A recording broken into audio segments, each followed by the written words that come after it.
Isaías 42, versículos de 1 a 9.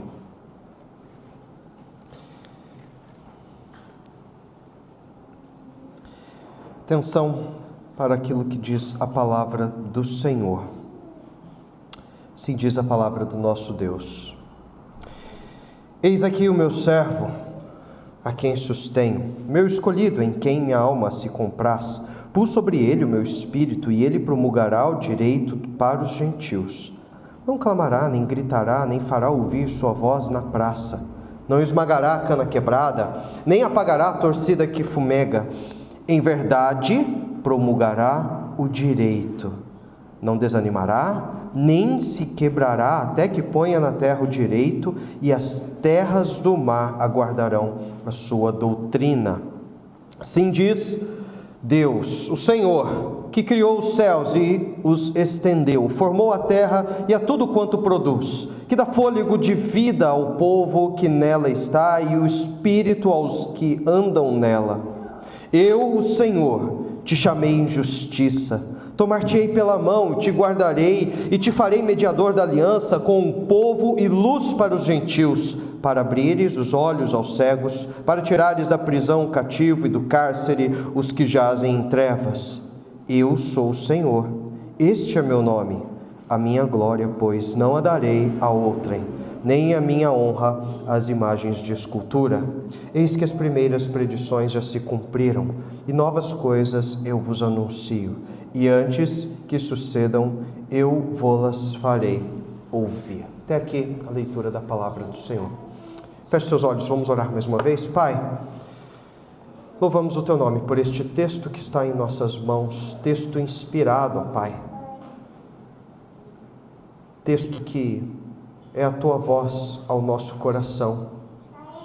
Já fomos edificados ao ler Tua palavra. Pedimos ao Senhor que nos ajude a entendê-la, para a glória do Teu nome. Em nome de Jesus, amém. Não creio que seja próprio de um autêntico teólogo procurar que o homem volte-se para si mesmo, em vez de mostrar-lhe e ensiná-lo que o começo da boa reforma em sua vida consiste em enfatizar a glória do Senhor, já que nascemos principalmente para Deus e não para nós mesmos.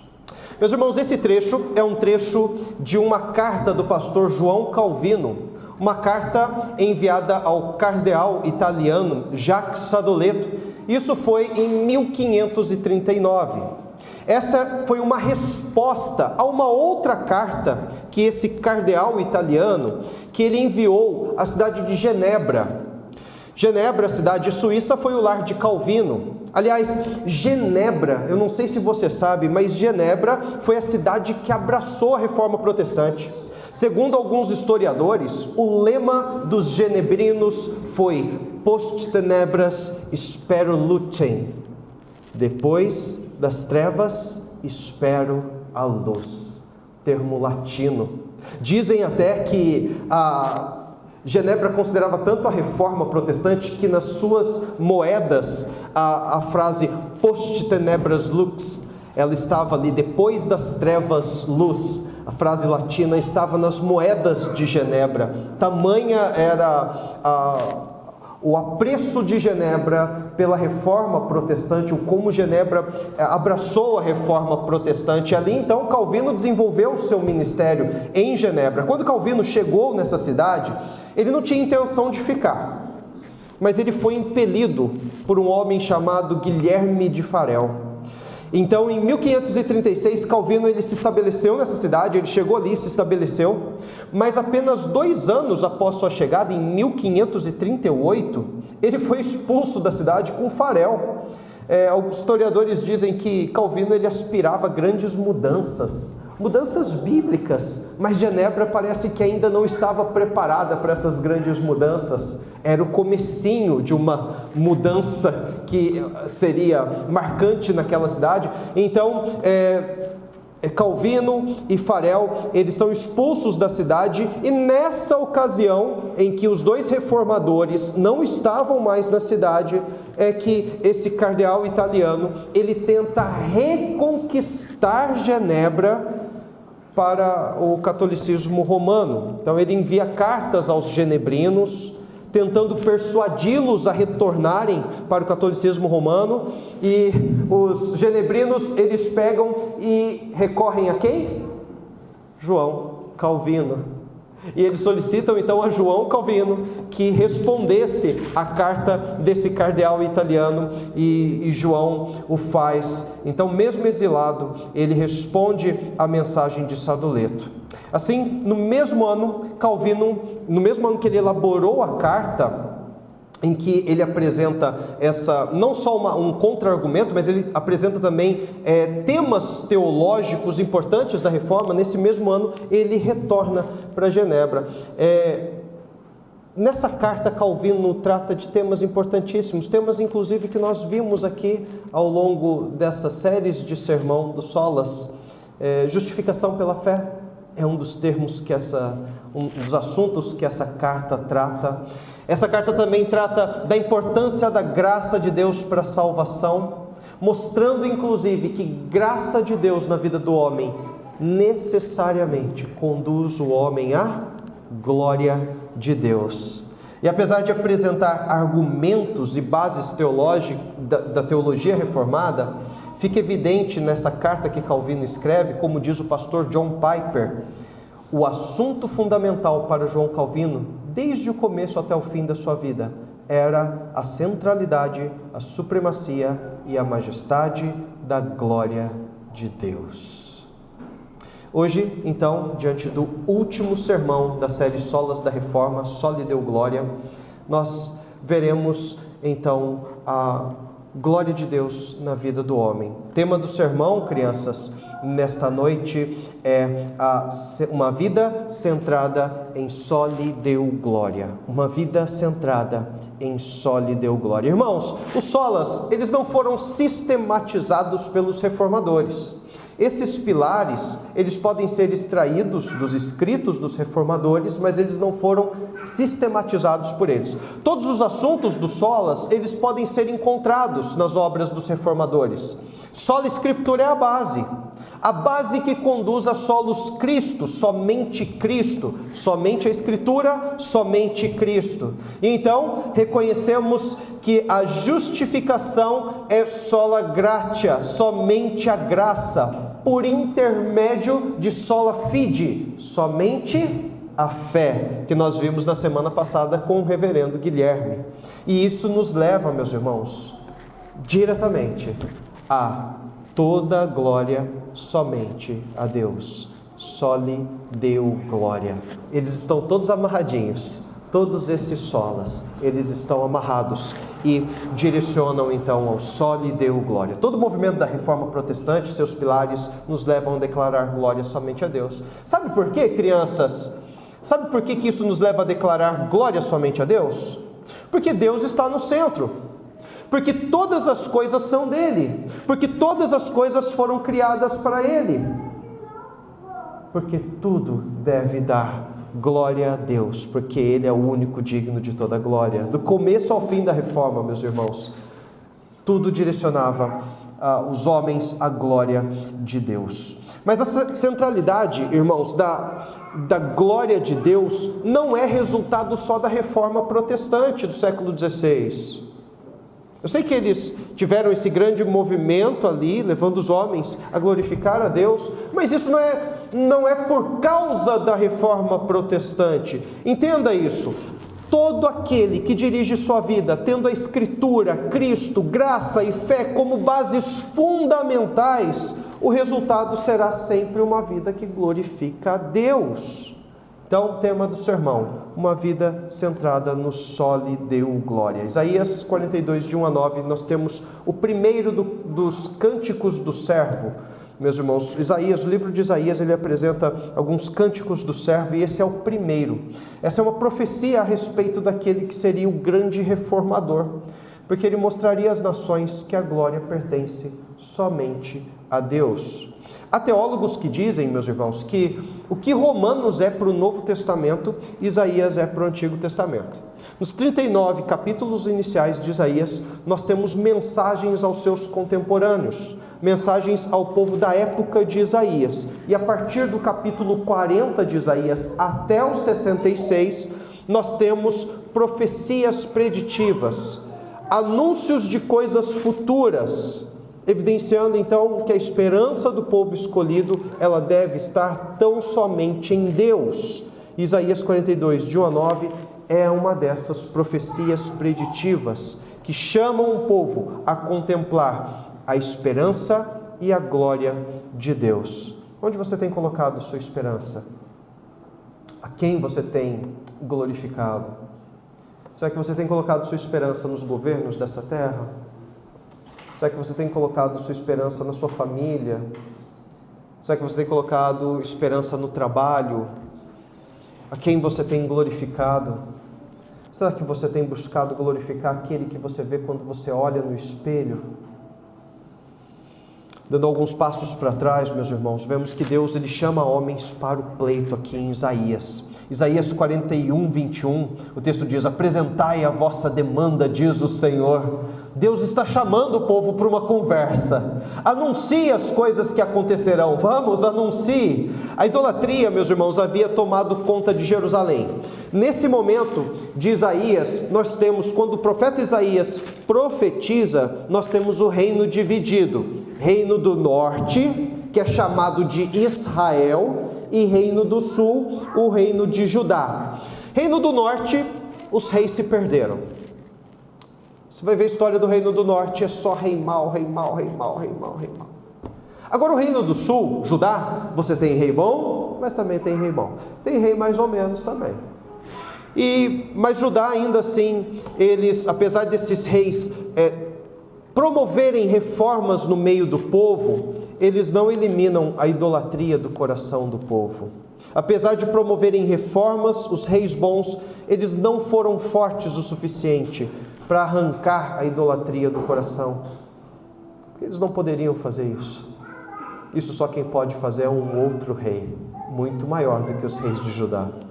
Isaías 41, 21, então Deus chama os homens e seus ídolos para medir forças, mas logo ele declara: eis que sois menos que nada, e menos do que nada é o que fazeis, a abominação é quem vos escolhe. Isso está em Isaías 41, 24.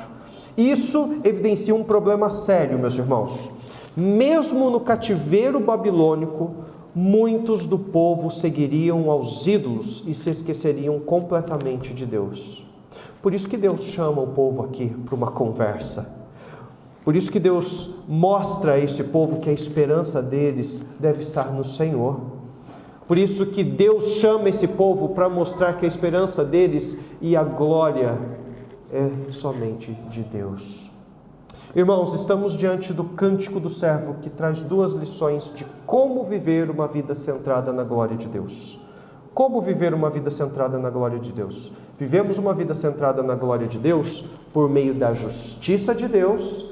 Vivemos uma vida centrada na glória de Deus quando adoramos somente a Deus, por meio da justiça de Deus e quando adoramos somente a Deus. Isso veremos então em duas partes aqui no texto de Isaías 42. Primeira lição nós veremos nos versículos de 1 a 4 e segunda lição nos versículos de 5 a 9. Vamos entender então aqui, nos versículos de 1 a 4, o que significa viver uma vida centrada na glória de Deus por meio da justiça de Deus. Eu lerei mais uma vez os versículos de 1 a 4. Eis aqui o meu servo a quem sustenho, o meu escolhido em quem minha alma se compraz. Pus sobre ele o meu espírito e ele promulgará o direito para os gentios. Não clamará, nem gritará, nem fará ouvir sua voz na praça. Não esmagará cana quebrada, nem apagará a torcida que fumega. Em verdade promulgará o direito, não desanimará, nem se quebrará até que ponha na terra o direito. E as terras do mar guardarão a sua doutrina. Eis aqui meu servo. Essa é uma expressão muito importante que começa aqui o capítulo 42, meus irmãos. Essa expressão mostra a ligação entre o versículo 1 do capítulo 42 e o versículo 29 do capítulo 41. Versículo 29 do capítulo 41, Deus, ele condena os idólatras e os ídolos.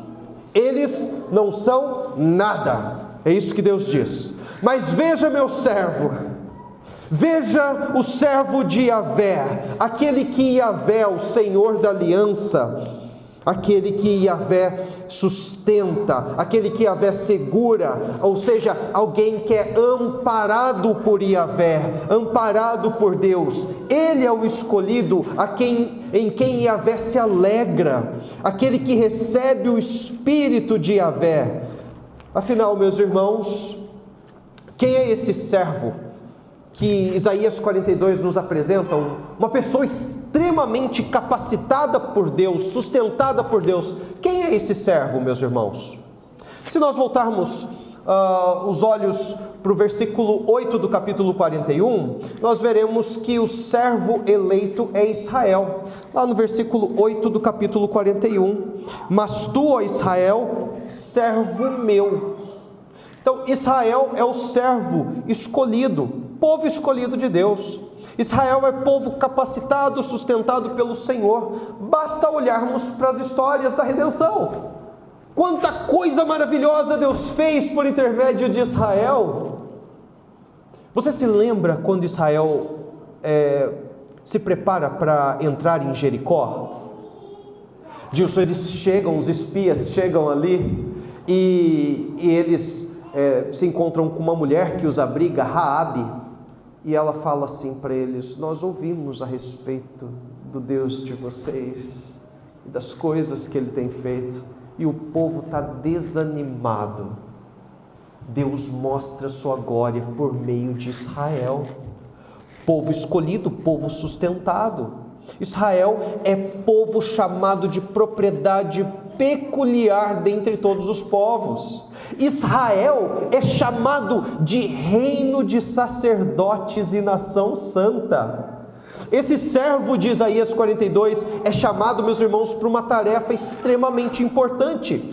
Ele promulgará o direito para os gentios.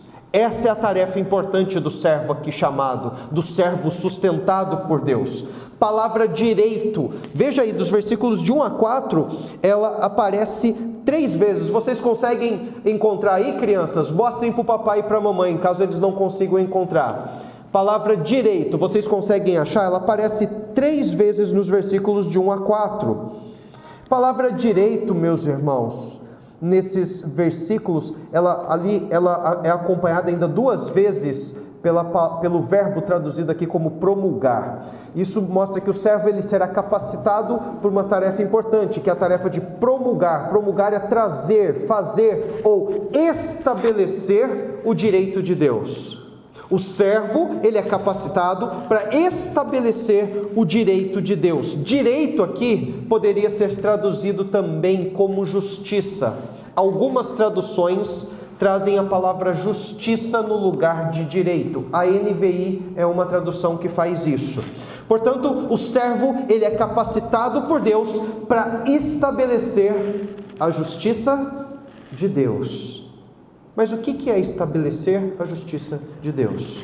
Justiça, como o dicionário define, é a qualidade do que está em conformidade com o que é de direito, com o que é correto. Ou seja, conformidade com aquilo que é certo. Uma pessoa justa, por exemplo, ela segue leis estabelecidas ou normas de um determinado local.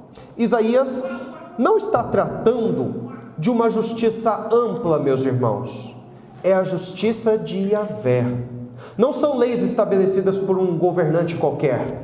Estamos diante da justiça de Deus, que se refere à forma como Deus governa toda a criação. Justiça de Deus é a ordem estabelecida pelo soberano Senhor, ordem ou lei que deve governar os homens, ordem ou lei que deve governar as ações, pensamentos, sentimentos dos homens, de modo que todo homem, o homem por completo, sendo governado pela justiça de Deus, ele glorifique a Deus, pois foi para isso que nós fomos criados, para glorificar a Deus, Preste atenção nisso. A justiça de Deus é a verdade de Deus. Portanto, estabelecer a justiça de Deus, ao estabelecer a justiça de Deus, o servo manifesta o modo como as nações poderão glorificar a Deus. E esse é o caminho. Esse caminho, ele é bem conhecido nosso.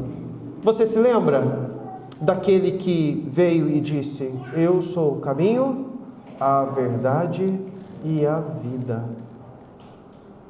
Jesus Cristo é aquele que estabelece a justiça de Deus, nos mostra um modo como devemos viver para glorificar a Deus. Não é como você pensa, não é como seu coração manda, é como Deus deseja que você, é como Deus mostra em sua palavra. É só assim que você vai glorificar o nome dele.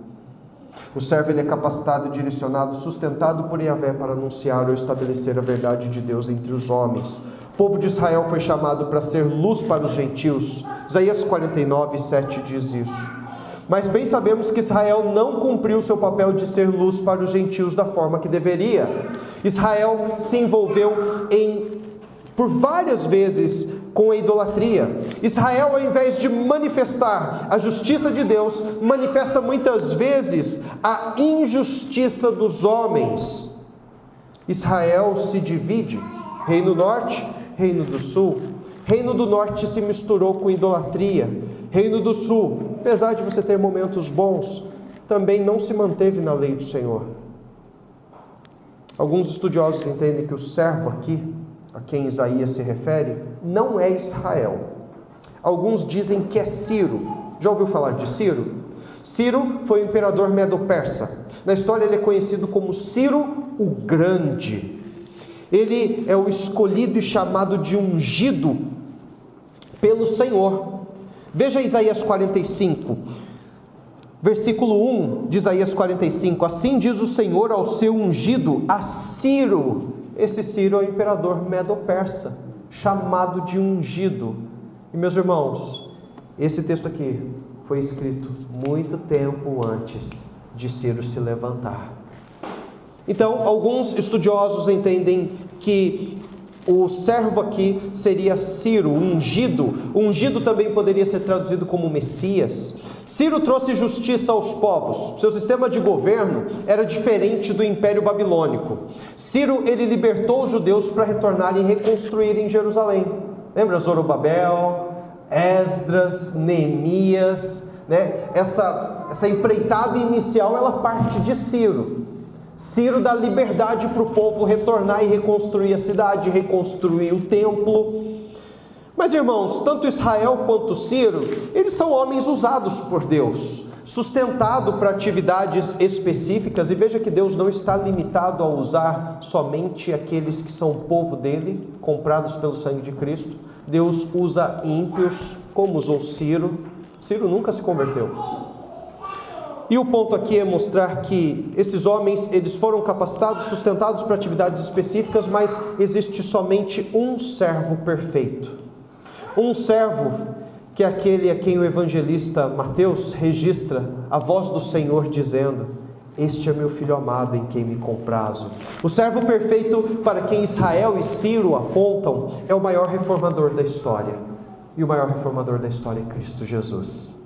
Ele não chamará, gritará, fará ouvir sua voz nas ruas, nas praças. Aqui o texto descreve 3 ações relacionadas à forma como o servo ele cumprirá sua missão. Ele não fará isso como um oprimido diante de um opressor, é essa a ideia, clamando por socorro ou em desespero por causa de uma atividade, uma responsabilidade, dona Sandra, muito pesada que foi dada para ele, de estabelecer a justiça de Deus. Não, o servo, ele não esmagará a cana quebrada, nem apagará a torcida que fumega. Essa é provavelmente uma figura de linguagem para se referir aos pobres e necessitados, ou seja, o servo, ele não rejeitará em sua missão os pobres e necessitados, aqueles que não teriam valor, como acontece para alguns imperadores ou reis, como alguns imperadores e reis faziam. Mas esse servo, ele, sustentado por Deus, agirá em verdade, segundo a justiça de Deus. e proclamará a verdade de Deus. Você se relembra da resposta de Cristo Jesus aos discípulos de João Batista, quando João está preso e ele fala assim: olha, vai lá e pergunta se é ele mesmo, a gente tem que esperar um outro. E aí Jesus olha para os discípulos e diz assim: os cegos veem, os coxos andam, os leprosos são purificados, os surdos ouvem, os mortos são ressuscitados, e aos pobres está sendo pregado o Evangelho. O servo, ele anunciaria o Evangelho aos pobres, ele não esmagaria a cana quebrada, rejeitaria, mas ele anunciaria o Evangelho a esses. Ele não desanimará ou falhará. Você e eu desanimamos e falhamos muitas vezes, mas o servo perfeito não. Ele não desanima, ele cumpre sua missão, ele se mantém firme até que a justiça de Deus seja estabelecida e as nações distantes aguardarão com esperança a sua doutrina. Essas palavras encontradas em Isaías 42, de 1 a 4, também são repetidas, meus irmãos, no Evangelho de Mateus, quando o próprio Cristo, sabendo que os fariseus conspiravam para matá-lo, ele se retira e adverte aqueles que estão seguindo que não contasse a ninguém quem ele era. Então Mateus diz que isso se cumpriu, isso aconteceu para se cumprir essa profecia de Isaías. Irmãos, nosso Redentor, o maior reformador que já existiu, ele anunciou a justiça de Deus, não só aos de perto, mas também aos gentios, aos que não eram povo. Cristo, perfeito servo, não só nos move a estabelecer a justiça de Deus como a lei para a nossa vida, para a vida da igreja, mas também Ele nos move a sermos suas testemunhas, servos que anunciam ao mundo a justiça de Deus, servos que anunciam ao mundo a verdade de Deus, a mensagem de salvação do grande Deus. Eu e você somos chamados para ser luz. Eu e você somos chamados para anunciar a justiça de Deus que governa o mundo, para que Deus seja glorificado em lugares onde Deus não é glorificado. Esse é o sentido da evangelização. Nós pregamos a mensagem de salvação, nós evangelizamos onde Deus não é glorificado, porque é a glória de Deus que é importante. Mas antes de ser proclamador da justiça de Deus, antes de ser uma testemunha de Deus, essa justiça precisa necessariamente ser estabelecida na sua vida.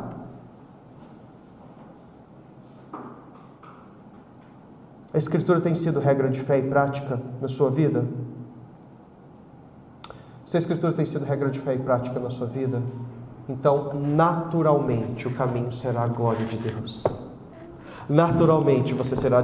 teu objetivo de vida não vai ser mais ganhar dinheiro, não vai ser mais a felicidade, mas vai ser glorificar a Deus, pois foi para isso que você foi criado. Se a justiça de Deus está estabelecida na sua vida,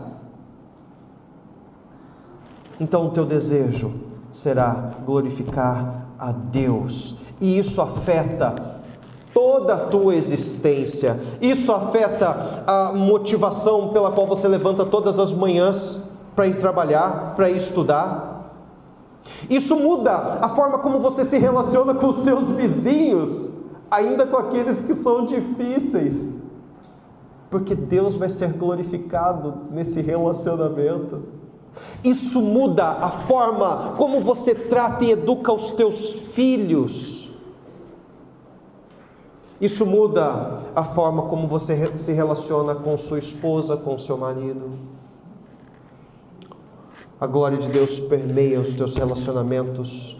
O mundo à tua volta é tomado por esse objetivo e a tua vida ganha outro sentido, outra motivação, porque uma vez que a justiça de Deus está estabelecida na tua vida, a glória de Deus vai ser o centro. Dentro de casa, a louça, Nilma, não é apenas um trabalho doméstico. Dinaldo, criação de filhos não é para que eles sejam bons cidadãos e trabalhadores. Não, muda tudo. Teu casamento não é para que você seja feliz. mas tudo se volta e recebe novas cores, cores que apontam para a glória do soberano Senhor, Criador dos céus e da terra. Crianças, prestem atenção nisso. Nossas amizades, crianças, nossas brincadeiras e até as nossas responsabilidades dentro de casa, elas têm um objetivo. Não é fazer papai e mamãe feliz, mas é a glória de Deus. Crianças menores, no guia do sermão, vocês têm aí 3 desenhos. As crianças menores têm 3 desenhos para pintar. E ali a pergunta é: qual desses desenhos em que a criança está glorificando a Deus? E aí eu coloquei 3 desenhos para vocês, crianças. Papais, depois vocês mostrem para as crianças isso. Nos 3 desenhos, crianças, que estão aí, vocês podem pintar os 3. Porque tanto a menininha que está ajudando em casa, quanto a menininha que está cantando e a outra que está fazendo a atividade de casa, em tudo isso ela está glorificando a Deus. Você não glorifica a Deus só quando você está aqui dentro cantando cânticos de louvor a Deus. Quando você está aqui dentro participando ali daquele momento gostoso do crochê, e conversando e orando uns pelos outros, ou nos discipulados, e são momentos gostosos, e eu incentivo você a participar disso, participar mais da vida da igreja, mas não é só aqui dentro dessas 4 paredes que você glorifica a Deus. Você glorifica a Deus lá no teu trabalho, onde o suor escorre, onde às vezes pessoas se levantam tentando o teu coração, vendo até onde é o teu limite. E você, uma vez que tem o fruto do Espírito, é dominado pelo Espírito, você glorifica a Deus. Você glorifica a Deus em todas as atividades, pois você foi chamado para isso, você foi criado para isso. Uma vez que a justiça ou verdade de Deus é fundamento em tua vida, então, como grande servo, você passa a ser um servo reformado, que deseja ver a glória de Deus sendo estabelecida na vida daqueles que estão à tua volta. Assim, a semelhança do servo, você passa a ser um promulgador do direito. Você é chamado para promulgar o direito também. Proclamador da justiça, proclamador da verdade de Deus que liberta, da verdade que aponta ou nos move para a glória de Deus. Igreja Presbiteriana de Pomerode, vós tens sido proclamadores da justiça de Deus? Nós somos chamados e capacitados para anunciar as boas novas que reformam a vida. Então, estamos agindo em conformidade com o nosso chamado? Por meio da justiça de Deus, somos movidos a uma vida centrada no solo e deu glória. A sua vida está centrada no solo e deu glória? E a justiça de Deus, ela se revela não só por meio de um conteúdo, meus irmãos, só por meio desse conteúdo, mas ela se revela por meio também da palavra encarnada. Ela se revela por meio de uma pessoa, Cristo Jesus, o nosso Senhor, o Deus encarnado. Para viver centrado em solo e deu glória, é necessário viver em Cristo. Ter uma vida unida a Cristo. Talvez esteja correndo atrás de sua justiça própria. Talvez você esteja nessa condição nesta noite. Talvez você esteja correndo atrás da autossatisfação. Talvez você esteja correndo atrás de valores ou de sua própria verdade. Hoje é o momento de abandonar tudo isso e viver em Cristo, tendo uma vida centrada nele, não em si mesmo. Ter uma vida centrada naquele que é o centro de tudo. Essa mesa, meus irmãos, que está posta diante de nós nesta noite, ela não é um adendo, um anexo ao culto. Ela é central no culto, porque ela nos chama a uma vida de centralidade no solo e deu glória. Uma vida centrada no nosso Deus, no nosso Cristo, que morreu por nós, para nos dar vida e vida em abundância. Segunda lição: vivemos uma vida centrada em solo e deu glória quando adoramos somente ao soberano Deus. Primeira lição, por meio da justiça de Deus. Segunda lição, quando adoramos somente ao soberano Deus. Se nos 4 versículos iniciais, Deus, por meio de Isaías, ele apresenta-nos o servo e sua missão, nos 5 versículos seguintes, meus irmãos, ele nos mostra a garantia do cumprimento da tarefa.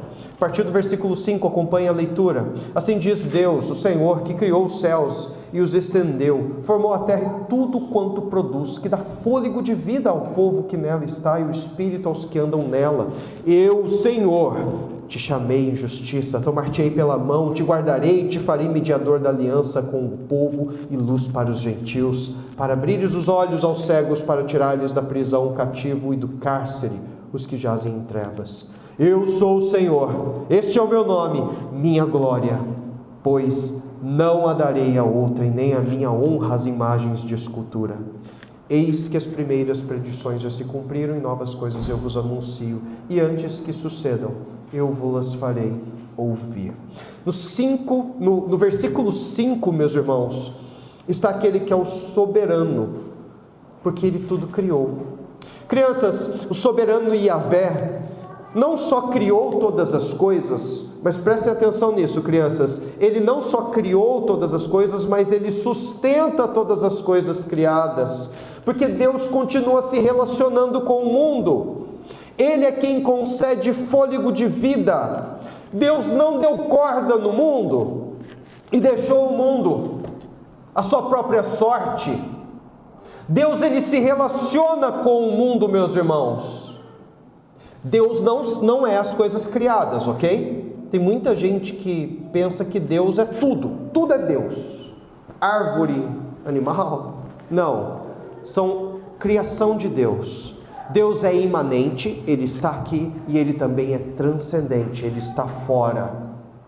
Deus é o Criador soberano e sustenta esse mundo, sustenta a vida nesse mundo. Ele criou, estendeu os céus. É isso que diz o Salmo 19. A criação proclama a glória de Deus, porque a criação é a pintura do maior de todos os artistas. Ele, sendo o Criador supremo, o soberano Senhor, é aquele que chama, guia, fortalece, guarda e garante o cumprimento da obra, fazendo o servo mediador da aliança e luz aos gentios. Israel é o povo da aliança e luz para os gentios. Mas por diversas vezes, Israel quebra a aliança. Deus não. Deus é fiel. E prova disso está nesta mesa que está diante de nós. Deus é fiel à sua aliança. Deus não é fiel a nós, meus irmãos.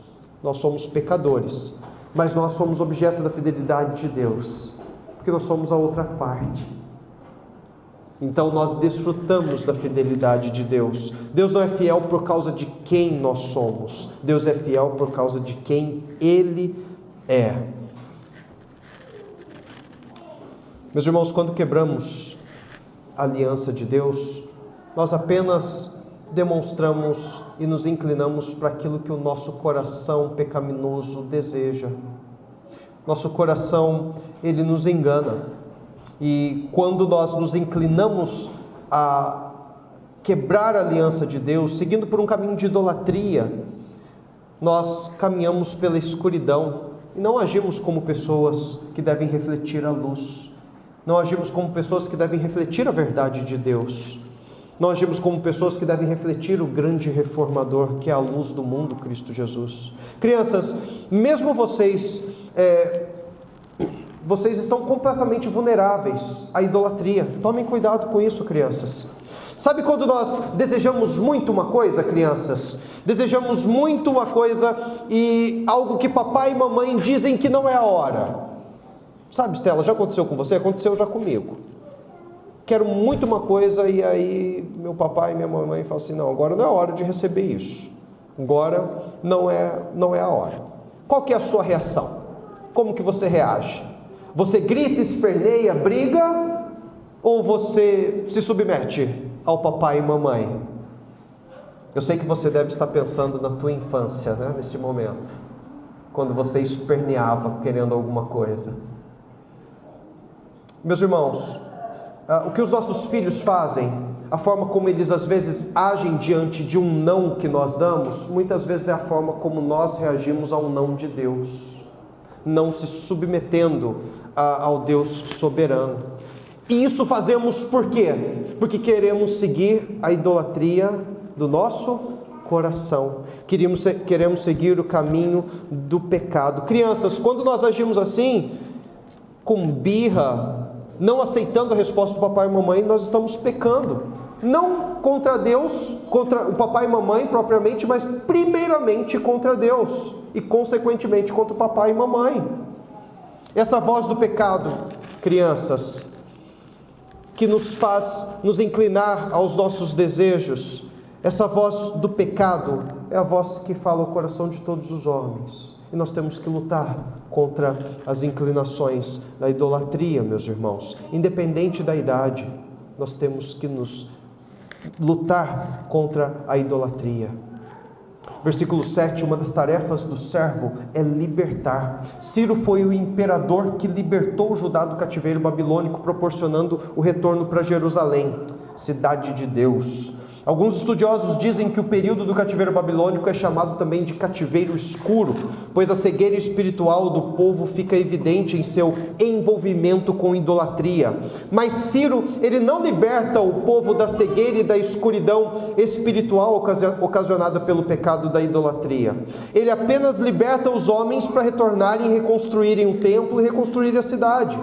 Mas muitos judeus permanecem na Babilônia, eles não retornam, eles permanecem ali na Babilônia, vivendo a vida ali, inclusive muitos entregues à idolatria, adorando a falsos deuses, adorando e servindo a falsos deuses. Os reformadores, eles não desejavam, meus irmãos, uma separação da igreja, mas reformar a igreja. Eles desejavam que a igreja abandonasse o caminho da escuridão, o caminho da cegueira, da idolatria, o caminho do pecado e se voltasse à palavra de Deus, se voltassem a Cristo Jesus, o supremo servo que traz libertação àqueles que estão na escuridão, que vivem na cegueira do pecado da idolatria. Irmãos, alguém já disse certa vez que ídolos não se importam em dividir a adoração. Ídolos não exigem exclusividade. Deus exige exclusividade. Ele não divide a sua glória. Ele exige exclusividade na adoração. Ele exige adoração exclusiva porque Deus não divide sua glória. O servo supremo, Cristo Jesus, é um reformador por excelência, pois ele liberta os homens da prisão da idolatria e os faz confiar e adorar ao único que é digno de toda adoração, ao único que é o supremo Senhor, cuja glória é exclusiva. Versículo 8, eu sou Yahvé, este é o meu nome, a minha glória, pois não darei a outrem, nem a minha honra às imagens de escultura. Adoração exclusiva significa que na sua vida há somente um que deve ser agradado. Na sua vida há somente um que deve ser agradado. Esse um não é o teu chefe. Esse um, crianças, não são os teus pais. Esse um que deve ser agradado não é o teu marido e nem a tua esposa. O único que deve ser agradado é Deus. Isso significa uma vida centrada na glória de Deus, adoração exclusiva a Ele. Às vezes, David, nós nos perdemos e, como maridos, gostamos tanto de agradar nossas esposas e acabamos prestando uma espécie de culto de adoração à esposa, cedendo a todas as vontades, quando nós, como pastores do lar, somos chamados às vezes a repreender nossas esposas com carinho, com amor e na palavra, para conduzi-las a Cristo. Esposas, às vezes nós criamos uma espécie de culto, de adoração ao marido, onde se cede a todos os desejos do marido, mesmo sendo eles pecaminosos. Quando você foi criada para ser uma auxiliadora idônea, uma auxiliadora que ajuda o teu marido a conduzir a família na adoração exclusiva a Deus. Papais, mamães, prestem atenção nisso. Às vezes criamos uma espécie de culto dentro do lar, onde os nossos filhos se tornam o centro, e adoramos aos nossos filhos, ao invés de adorar aquele que é digno de toda honra e toda glória. E os filhos então passam a ser ídolos do lar, que deveriam ser bênção, mas passam a ser ídolos. Filhos, prestem atenção nisso. Às vezes os nossos pais se tornam ídolos, e você deve sim honrar papai e mamãe. Você deve honrar papai e mamãe, mas com amor e com submissão. Quando eles estão errados, você deve também mostrar para eles na palavra, com amor e submissão. Irmãos, prestamos diversos cultos porque estamos rodeados de ídolos e temos que tomar muito cuidado, porque é só um que deve ser adorado em nossa vida, e esse um é Deus. Você prefere agradar ao Senhor Yahvé do que agradar a si próprio? Você ama mais a Deus do que se ama? Tem pessoas que falam assim, que você precisa se amar para poder amar o próximo. Não é verdade isso, tá? A Bíblia nunca te manda se amar. Nunca a Bíblia te manda. Ame-se a si mesmo. Pelo contrário, João 12:25 diz que quem ama a si próprio perde a vida. Você foi criado para fora, para amar a Deus e amar ao próximo. Para isso que você foi criado. O fato é que o pecado te faz tanto se amar, que isso está ligado a você. Você foi criado para fora. Você deve amar a Deus em primeiro lugar e ao próximo como a si mesmo. Nós fomos criados para Deus, para a glória de Deus, e amando Ele, esse amor a Deus, ele se reflete no nosso relacionamento com o próximo. Você confia mais no Senhor, em sua palavra, do que na tua própria capacidade, na força do seu braço? Em quem você tem confiado? Às vezes tomamos remédios e colocamos nossa esperança nos remédios. Nossa esperança tem que estar no Deus que fez o remédio, no Deus que faz o remédio agir. Onde está a tua confiança? Onde está a tua esperança? Versículo 9 apresenta novamente a expressão eis. Eis que as primeiras predições já se cumpriram. Novamente em conexão aqui com o versículo 29 do capítulo 41, mas mostrando que toda a glória pertence ao Senhor, pois Ele governa sobre tudo e todos. Ele anunciou e tudo se cumpriu. As primeiras predições são provavelmente, meus irmãos, uma referência ao juízo que viria sobre as nações, dentre elas Samaria, Nínive e também Judá, porque o texto é uma profecia escrita antes do cativeiro babilônico, tá? É uma profecia escrita antes do cativeiro babilônico, anunciando já coisas futuras. As novas coisas anunciadas são provavelmente referências aos acontecimentos posteriores ao cativeiro babilônico. Deus anunciou que viria o cativeiro, e Ele vai anunciar novas coisas ainda, coisas que viriam após o cativeiro. Referência então a acontecimentos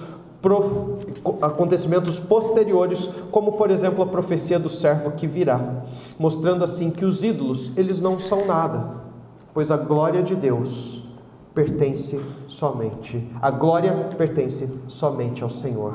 Ídolos não são nada, a glória pertence somente ao Senhor.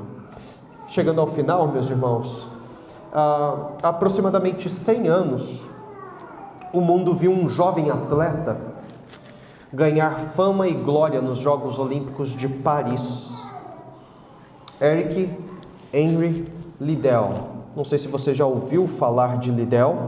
Liddell, ele se recusou a participar de uma das provas do atletismo. Sabe por que ele se recusou? Porque a prova aconteceria num domingo, no dia do Senhor. Liddell era um atleta presbiteriano. E porque a prova aconteceria então no dia do Senhor, ele se recusou a participar dessa prova e ele mudou a categoria da qual ele participaria para uma outra prova de 400 metros. Na época, com um tempo de 47,6 segundos, Liddell arrancou uma medalha de ouro e recorde mundial, meus irmãos. Mas isso não foi o que chocou o mundo de sua época. Mesmo com toda a glória e honra pelas suas conquistas no atletismo, Liddell abandonou a carreira de vitórias para participar de uma outra prova que não seria atletismo. Liddell foi para a China servir como missionário. Como entender a ação dele? Ele abandonou uma carreira maravilhosa para servir como missionário. Como entender isso? Há um estudioso que diz que o que ele fez pela glória, mas não pela sua própria glória, para a glória de Deus. Eric Liddell passou a buscar a glória e honra de outro, anunciando a justiça de Deus. E ele fez isso na China até 1945, ano de sua morte. E eu estou contando essa história para você, não é para você chegar amanhã e pedir a conta. Vamos fechar a pizzaria. Não é para isso. Estou contando essa história para você, para te mostrar que mesmo apesar das glórias e conquistas que podemos ter nessa terra, o nosso alvo deve ser glória somente a Deus. O servo por excelência, Cristo Jesus, o Supremo Reformador, ele se encarnou e nos ensinou como devemos viver para a glória de Deus. Anunciar a justiça de Deus na dependência do soberano Senhor nos leva a declarar glória somente a Deus, pois, como disse João Calvino, nascemos principalmente para Deus e não para nós mesmos. Que nossa vida seja uma vida centrada na glória de Deus. Que a justiça de Deus, a palavra dele, a verdade dele, esteja estabelecida na nossa vida e vivamos pela justiça de Deus. Que a adoração a Deus seja central no nosso dia a dia, para que honremos e glorifiquemos tão somente o nosso Deus. Essa mesa que está diante de nós, meus irmãos, essa mesa é a mesa do fortalecimento. E nós vamos participar dela. E ela nos fortalece para termos uma vida centrada na glória de Deus.